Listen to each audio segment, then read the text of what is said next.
Hello student, now the next topic, reduction of ore. The first topic was concentration of ore. Now the second topic is reduction of ore. Okay, now reduction of ore is what? Used for converting concentrated ore to crude ore. Crude metal.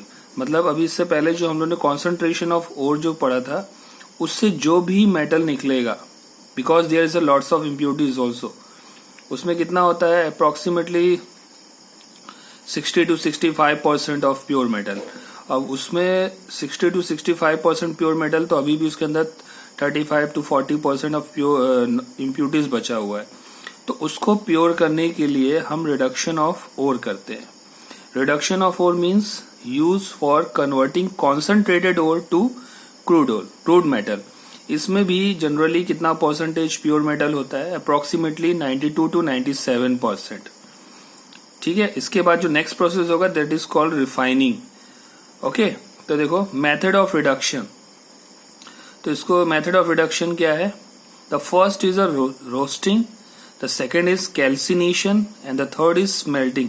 3 process में होगा ये. The first roasting it means in presence of O2. मतलब ये किसकी presence में होता है? In the presence of O2. Used for reducing sulphide ore. मतलब इस प्रोसेस में only for sulphide ore use होगा. Okay, clear? रोस्टिंग में use for reducing sulphides ore only. And the calcination in the presence of O2 in absence of O2. Calcination में in absence of O2 होगा. And this is only use for reducing carbonates and hydroxide ore. Carbonates means CO3 group and hydroxide means OH group वाले इसमें हम calcination कराएंगे. Okay, now the smelting again in presence of O2 and this is used for reducing metal oxides ore. यानी इसका reducing हम करवाएंगे, use for reducing किसका करवाएंगे? मेटल ऑक्साइड, जिसके अंदर ऑक्सीजन जुड़ा हो. Metal oxides ore. Clear? Okay, now the first topic, roasting. The process of conversion of sulphide ore. Sulphide ore कोई भी हो सकता है. Sulphide ore into oxide ore. मतलब सल्फाइड ओर को किसमें कन्वर्ट करना है? ऑक्साइड ओर में. In presence of air. Air means oxygen की प्रेजेंस में. Is known as roasting. The point is it is carried out in a reverberatory furnace. देखो एक फर्नेस होगा, उसके अंदर ये रोस्टिंग करवाया जाता है. रिवर्बरेटरी फर्नेस बोलते हैं उसको. Ore is heated. जो ओर को हीट किया जाता है below melting point of metal. मतलब जो मेटल का मेल्टिंग पॉइंट होगा उससे कम, क्योंकि ज्यादा करोगे तो मेटल भी मेल्ट हो जाएगा. तो it is heated below melting point of metal. This is very important. And after roasting ore becomes porous and dry. जैसे ही रोस्टिंग होगा तो उस मेटल के ऊपर क्या होगा? छोटे छोटे पोरस होल टाइप के बन जाएंगे, छोटे छोटे. And dry. After roasting ore becomes porous and dry. मतलब पहले जैसे ही आप उसको हीट करने के बाद below melting point of metal करोगे तो उसमें से आफ्टर बहुत सारा मतलब गैस निकल जाएगी, सल्फर डाइऑक्साइड गैस बाहर निकलेगी, और बचा हुआ जो ओर होगा वो कैसा होगा? Porous and dry. ठीक है, ड्राई मीन्स सूखा. तो देखो example, ZnS sulphide ore use करेंगे इसमें. In the presence of oxygen. तो देखो जिंक ऑक्साइड में कन्वर्ट हो रहा है. The conversion sulphide ore into oxide ore. और कौन सी गैस निकली? SO2 gas. अब जिंक ऑक्साइड जो यहां से बना उसको हम और ज्यादा हीट कराएंगे, क्योंकि लिखा भी है ores is heated below melting point of metal. तो जैसे ही हीट कराएंगे तो ये क्या होगा? व्हाइट से किस में कन्वर्ट होगा? येलो में. Clear? Okay, now the next is self reduction reaction in roasting. Self reduction मतलब ये खुद ही क्या करते हैं? सेल्फ रिडक्शन करते हैं. फॉर एग्जाम्पल देखो, the reduction in which species react with itself to form new species is known as self reduction. देखो कुछ नहीं है इसमें. देखो पहले आपने सल्फाइड ओर लिया इन द प्रेजेंस ऑफ ऑक्सीजन. इससे क्या बना? Cu2O और सल्फर डाइऑक्साइड गैस निकली.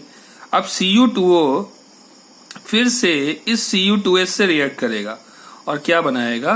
कॉपर और सल्फर डाइऑक्साइड गैस. तो कॉपर प्लस सल्फर डाइऑक्साइड का कॉम्बिनेशन क्या कहलाता है? Blister copper. देखो लिखा भी हुआ है, copper having blister of SO2 gas on its surface on its surface is called a blister copper.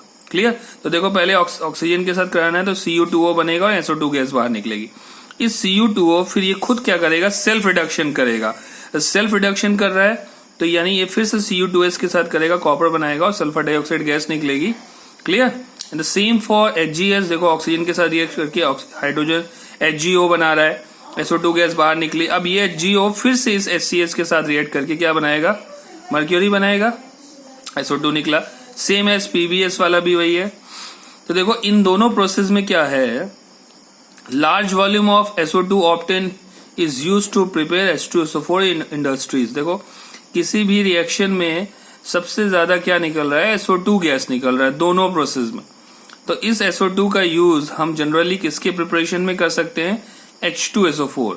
H2SO4 कैसे होता है, देखो SO2 की क्वांटिटी ज्यादा रख लो और उसमें वाटर का रिएक्शन करा दो तो उससे क्या होगा, H2SO4 बनेगा। इंडस्ट्री में ऐसे ही बनता है। Now the second point is calcination. देखो कैल्सिनेशन क्या है, the process of heating the ore, the process of heating the ore at high temperature. High temperature में करेंगे in absence of air, air की एब्सेंस में, मतलब ऑक्सीजन की presence में नहीं कराएंगे, इज नोन एज कैल्सिनेशन। इसमें जनरली हम क्या लेते हैं, हाइड्रेटेड सॉल्ट, मतलब हाइड्रोक्साइड वाले सॉल्ट, ठीक है, and metal carbonate CO3 group वाले, जिसको हम कन्वर्जन किस में करवाएंगे, मेटेलिक ऑक्साइड में। देखो hydrated salt expel water, hydrated salt जो होगा वो बाहर क्या निकालेगा, water molecule, while carbonate expel CO2, जो कार्बोनेट्स वाले होंगे वो बाहर क्या निकालेंगे, CO2 गैस। तो okay, it is carried out in reverberatory furnace. देखो अगेन वही है, रिवर्बेटरी फर्नेस में कराएंगे। Volatile impurities are removed and make oxide porous, मतलब जो वोलेटाइल इम्प्यूरिटीज होंगे वो रिमूव होंगे। वोलेटाइल मतलब जो इजिली वेपराइज्ड हो जाए। Volatile impurities are removed and make oxide porous, porous मतलब वही छोटे छोटे होल टाइप के बन जाएंगे। फॉर एग्जाम्पल CaCO3, देखो CaCl3 को बोलते हैं हम कैल्साइड। इन द हीट कराएंगे हाई टेम्परेचर में तो देखो कार्बोनेट किस में कन्वर्ट हो रहा है, ऑक्साइड में। लिखा भी हुआ है, देखो यहाँ पे लिखा हुआ, the process of heating the ore at high temperature in absence of air is known as calcination. इसमें क्या होता है, हाइड्रेटेड सॉल्ट या मेटल कार्बोनेट किस में कन्वर्ट हो रहा है, मेटल ऑक्साइड में। तो देखो मेटल ऑक्साइड में हो रहा है और कौन सी कार्बोनेट हो रहा है तो CO2 गैस बाहर निकालेगा। ZnCO3 इसको बोलते हैं कैलामाइन, ये भी CO2 गैस बाहर निकाल रहा है। देखिए चेक करिए, ओके क्लियर। अब यहाँ पे जो CO2 निकलता है इज एन एसिडिक गैस बोलते हैं इसको। FeCO3 इसे बोलते हैं सिडेराइड। ये Fe2O3 भी निकाल सकता है और FeO, दोनों एक ही चीज है। इसी टाइप से PbCO3 CO2 गैस निकाल रहा है। अब देखो ये हाइड्रेटेड सॉल्ट है, हाइड्रेटेड मतलब इसमें वाटर के मॉलिक्यूल हो, ठीक है, या OH ग्रुप हो। तो जनरली ये क्या बाहर निकाल रहा है, देखो Al2O3 अलग हो गया और XH2O यानी वाटर निकाल रहा है। और जो लास्ट फॉर्मूला है CaCO3.MgCO3 इसको बोलते हैं डोलोमाइट। देखो ये सब इनके ओर्स नेम है, याद रखना है, ऐसा मत बोलना कैल्शियम कार्बोनेट है magnesium carbonate. This is a chemical name, the ore name is dolomite. तो देखो ये क्या निकाल रहा है, CaO निकालेगा, MgO निकालेगा और क्या बना रहा है, CO2 गैस। क्लियर। तो ये हो गया calcination. Now the third point is smelting. देखो स्मेल्टिंग क्या है, the process of converting metal oxide. देखो अब मेटल ऑक्साइड इनटू मेटल, यानी ये लास्ट स्टेप है इसका। The process of converting metal oxide into metal using suitable reducing agent, यानी इसमें रिड्यूसिंग एजेंट लेंगे मेटल ऑक्साइड को मेटल में कन्वर्ट करने के लिए, is known as smelting. Reducing agent used are carbon हो सकता है, कार्बन मोनोऑक्साइड, एल्यूमिनियम।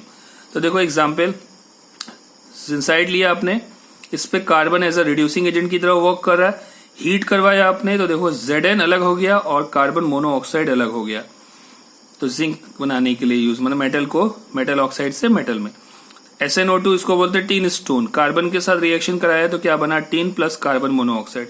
अब इसके साथ फिर से अगर आप ऑक्सीजन का रिएक्शन कराओगे तो CO2 गैस निकल जाएगा। क्लियर, ओके क्लियर, समझ में आया। तो देखो metal oxide on reduction with aluminium powder give metal. तो एक तो एल्यूमिनियम के साथ भी होता है, aluminium is a reducing agent.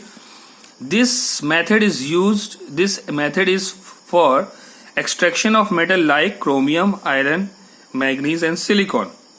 देखो अगर आप ये यूज करते हो एल्यूमिनियम, तो जनरली ये मेटल किस किस के लिए हो रहा है, chromium, iron, manganese and silicon. तो देखो aluminium is a reducing agent, chromium का ऑक्साइड्स है। देखो एल्यूमिनियम यहाँ पर 0 ऑक्सीडेशन से +3 ऑक्सीडेशन स्टेट में जा रहा है, करके देख लो। सिंगल एलिमेंट का ऑक्सीडेशन नंबर 0, इसमें ऑक्सीजन का 2 3 -6, इसको x कंसिडर कर दो, 2x इज इक्वल टू 6, तो x is equal to 6 divided by 3 यानी +3। और देखो यहां से इसने इसको रिड्यूस किया, रिड्यूसिंग एजेंट है यानी इसका ऑक्सीडेशन करा रहा है। रिड्यूसिंग एजेंट मतलब क्या होता है? ऑक्सीडेशन, शॉर्ट फॉर्म है RED, reducing agent electron donor. तो देखो ये खुद अपना इलेक्ट्रॉन, देखो Al का क्या हो रहा है, Al 0 से +3 में जा रहा है, 0 to +3 यानी क्या हो रहा है? ऑक्सीडेशन। और इसको क्या करा रहा है? रिडक्शन करा रहा है। देखो क्रोमियम का रिडक्शन करा रहा है, देख लो। तो यहां से देखो Al2O3 अलग हो गया, बैलेंस नहीं, आप बैलेंस कर लेना। और del H is equal to negative यानी बहुत सारी एनर्जी बाहर निकलेगी। Clear? This thus aluminium is a functioning as a reducing agent. Same Fe2O3 के साथ देख लो, देखो यहाँ पे कौन कौन सा मेटल यूज हो रहा है, chromium, iron, manganese and silicon. इसके साथ भी वही है, आयरन को अलग कर देगा। Al2O3 क्या होता है, देखो इसका यूज क्या होता है, एल्यूमिना बोलते हैं इसको। Due to very hard in nature it is used for welding of rail joints. Rail के जो जॉइंट्स होते हैं, उनके जो पटरी होते हैं, उनके जो जॉइंट्स होते हैं, उसमें एल्यूमिनियम से वेल्डिंग किया जाता है। And the third one is manganese का है। देखो मैग्नीज का रोल है, मैग्नीज के ऑक्साइड्स है, एल्यूमिनियम का यूज हो रहा है, मैग्नीज को अलग कर दिया। एंड द नेक्स्ट एल्यूमिनियम का सिलिका के साथ हो रहा है, तो सिलिका को अलग कर दिया। देखो चारों के लिए chromium, iron, manganese and silicon में ही सिर्फ एल्यूमिनियम रिड्यूसिंग एजेंट का यूज होगा। क्लियर? इसके बाद जो हमारा नेक्स्ट टॉपिक आएगा रिफाइनिंग। वो क्या है, जो क्रूड मेटल इसमें से जो मिल रहा है उससे हमें प्योर मेटल में कन्वर्ट करना। प्योर मेटल अप्रोक्सीमेटली बुक में 99.99% होता है, तो 99.99 मतलब 100%। क्रूड मेटल यहां से जो मेटल मिल रहा है में भी वो कितना है, 97% प्योर। अभी भी 3 या 4% इम्प्योरिटीज है, तो उसको हम क्या कराएंगे, क्रूड मेटल को प्योर मेटल में कन्वर्जन कराने के लिए हम रिफाइनिंग का यूज करेंगे, और ये हमारा नेक्स्ट वीडियो में होगा। Clear student? ओके।